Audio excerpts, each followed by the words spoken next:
Чыгырых — это такой специальный нож для того, чтобы резать тесто. Петушок вот катит перед собой колесо.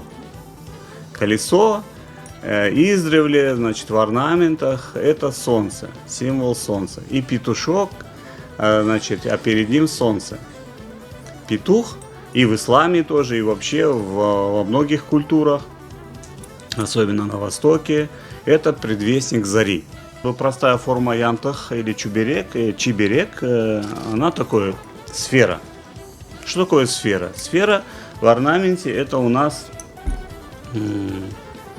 Вселенная, свод, небесный свод.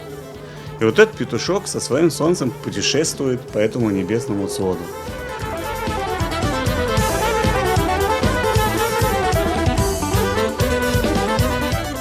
Я сделал новый. Вот, и теперь этим можно работать. У него две стороны.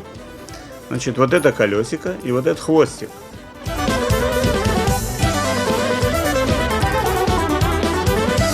Мне было интересно ее восстановить.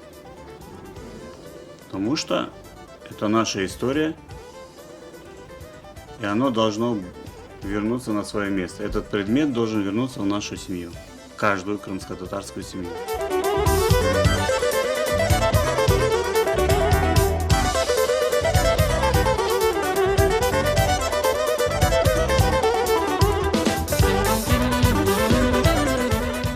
Еще вот такая модель, где чыгырых тоже, но уже с щипцами, чтобы можно было перевернуть янтах, предположим. Советский период.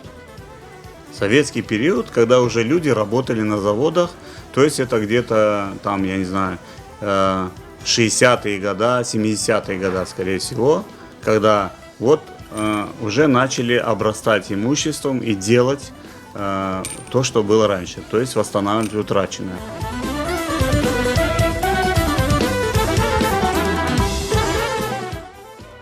Использовался при приготовлении не только чебереков, очень много блюд.